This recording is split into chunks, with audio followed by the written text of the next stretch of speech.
বসিরহাট বিজেপির সাংগঠনিক জেলার সভাপতি তাপস ঘোষ তৃণমূলের সঙ্গে আঁতাত রেখেছে। বিজেপির ওই জেলা সভাপতি তাপস ঘোষ পরিকল্পনা করে সন্দেশখালীর মণ্ডল সভাপতি গঙ্গাধর কয়ালকে ফাঁসিয়েছে, এমনটাই একাধিক পোস্টারে দেখা গেল সন্দেশখালী এলাকায়। শনিবার সকালে সন্দেশখালী, সরবেরিয়া, রামপুর, ধামাখালী সহ বিভিন্ন জায়গায় এই পোস্টার দেখতে পাওয়া যায়।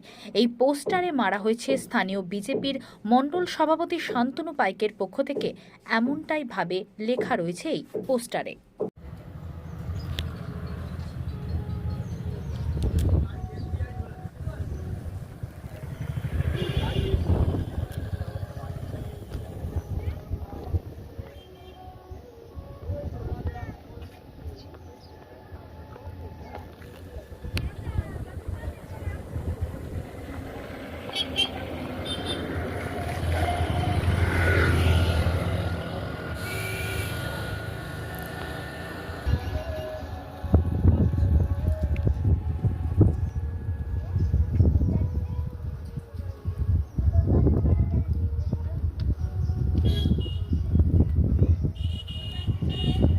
দেখুন, সন্দেশখালীর সত্য প্রকাশিত হয়েছে।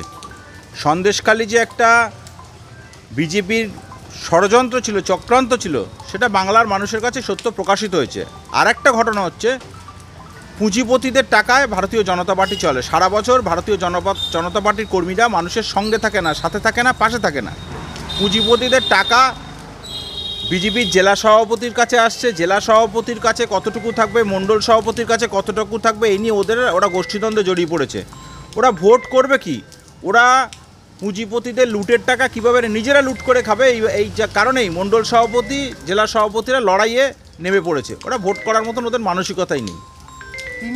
লেখা আছে, এটা নিয়ে কি বলবেন? এমনি বিজেপির টপ টু বটম এখানকার জেলা সভাপতি, মণ্ডল সভাপতিরা, ওদের কোনো তো আত্মসম্মান নেই। পয়সার কারণেই ভারতীয় জনতা পার্টি করতে গেছিলো। ওরা বিভিন্ন জায়গায় আমাদের কাছে আত্মসমর্পণও করেছে। আমি আর বেশি কিছু বলতে চাই না।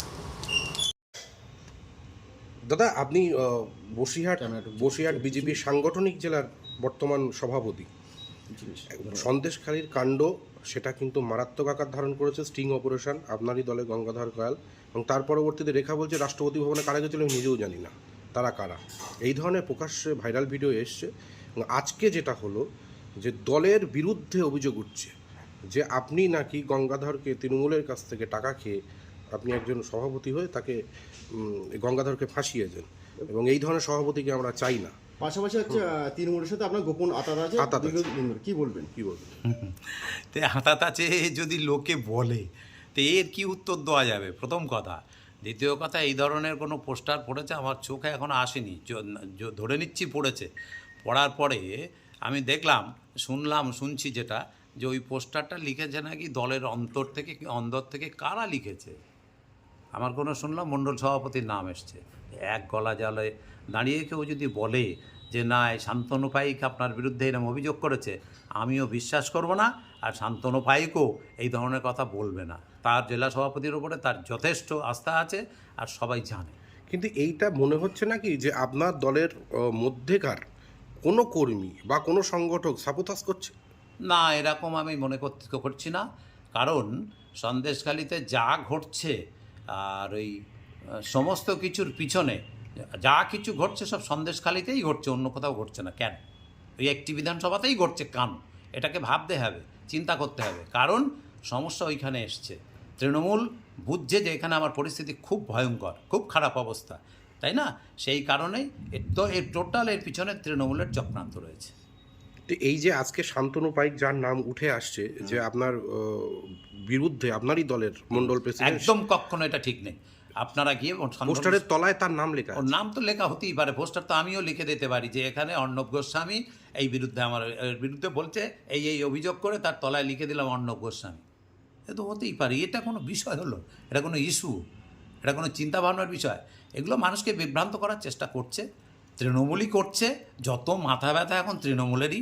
আমরা দেখলাম কিছুদিন আগে যখন ওখানে আগ্নেয়াস্ত্র পাওয়া গেল, সঙ্গে সঙ্গে হিঙ্গলগঞ্জে আমাদের কোনো বাড়ির একজন চরম বৈষ্ণবের বাড়িতে বোম ফাটলো। আমরা দেখতে পেলাম, প্রমাণ করা হচ্ছে। সেখানে কুণাল ঘোষ বলছে প্রচুর ওখানে আগ্নেয়াস্ত্র জোগাড় করা হচ্ছে, কি ওই বোম মজুত করা হচ্ছে।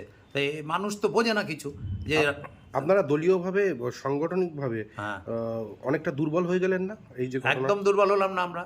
এখানে শান্তনু পাইককেই বেছে বেছে টার্গেট করা হয়েছে, কারণ এর আগে গঙ্গাকে টার্গেট করা হয়েছে, শান্তি দলুইকে টার্গেট করা হয়েছে এবং তাদের বিরুদ্ধে কেস দেওয়া হয়েছে বাড়ি বাড়ি ধারায়। কেন দেওয়া হলো? পুলিশ এক্ষেত্রে নিজস্ব আভ্যন্তরীণ তদন্ত করে না। আমরা এফআইআর করলে তার নিজেরা তদন্ত করে তারপরে হালকা হালকা ধারা আসে, আর এখানে তদন্ত করার পুলিশের প্রয়োজন নেই, সঙ্গে সঙ্গে ভারী ভারী ধারায় কেস হলো। এর আগে দুটো মণ্ডল সভাপতিকে টার্গেট করা হয়েছে, এবার একে টার্গেট করা হলো। আর যত টার্গেট সন্দেশখালী, এটা আপনারা দেখুন, এটা আপনারা লোককে বলুন, আপনারা আপনাদের দৃষ্টিতে তদন্ত করুন, আপনাদের অনেক চোখ আছে, আপনারা একটা অন্যতম স্তম্ভ, আপনারা দেখুন কারা করছে, খুঁজে বের করুন। আমরাও চাই এটা বেরোক, জনগণের সামনে আসুক।